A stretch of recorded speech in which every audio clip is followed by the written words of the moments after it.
Hello বন্ধুরা, তোমরা সবাই কেমন আছো? দেখো, সামনেই তো বড়দিন ছিল। তো বড়দিনে তো আমি বোলপুরে মেলা গেছিলাম। সেই জন্য এই মিষ্টি স্টুডেন্টের জন্য কালকে একটা ছোট্ট কেক আর একটা ছোট্ট গিফট নিয়ে গেছিলাম।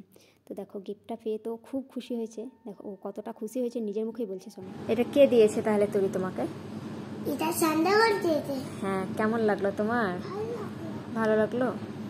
হ্যাঁ, আপনি কেন চোখটা ওরকম করছেন? তারপরে দেখো, আমি আমার বান্ধবীর সঙ্গে দেখা করতে চলে গেছিলাম।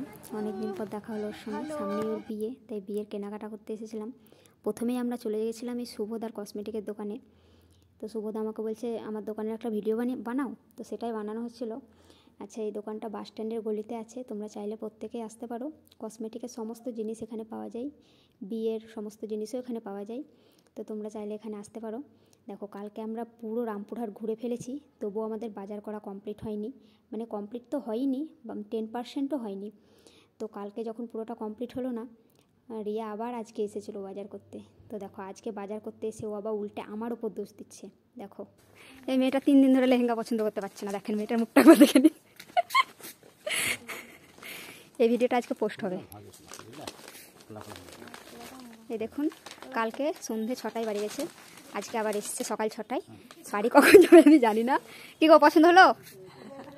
পছন্দ হলো না হয়নি? আশা আমার সঙ্গে বাজার করতে আসে, যে নিজেই বাজার করে যায়, আমার জন্য কিছু পছন্দ করে দেয় না। তা তোমার লেহেঙ্গার পছন্দ হয়েছে কি হয়নি বলো? কি রকম আশা, ওরকমই হবে। দেখে একটু গোমারে থেকে এখানে ব্লাউজ। তো শেষমেশ এই লেহেঙ্গাটা নেওয়া হয়েছে। কেমন হয়েছে অবশ্যই জানিও। তারপরে দেখো, আমার এই বন্ধুর জন্মদিন ছিল, তাই আমাকে ইনভাইট করেছিল। তো সেখানেই গেছিলাম। তো গিয়ে দেখি এখনও পায়েসটা কমপ্লিট হয়নি রান্না। তো আমি বললাম চলো পায়েসটা তাহলে আমি করে দিই। তো পায়েসটা বসালাম রান্না করার জন্য।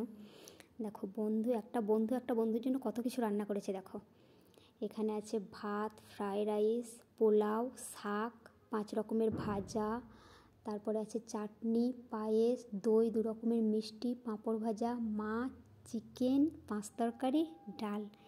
এত কিছু রান্না করেছে শুধুমাত্র বন্ধুর জন্মদিনের জন্য। তো ওকে প্রথমেই হ্যাপি বার্থডে জানাই। আর রান্নাগুলো করেছে কে দেখুন। রান্নাটা খেতে তো প্রচুর টেস্টি হয়েছিল। তো রান্নাগুলো করেছে হচ্ছে এই যে অমিত, বন্ধুর জন্য এত কিছু রান্না করেছে। কিন্তু আমার মনটা পড়েছিল আমি যে বোলপুরে যে গাছ কিনেছিলাম না, সে গাছটার দিকে। দেখো, গাছটা আমি ভিজিয়ে রেখে গেছিলাম।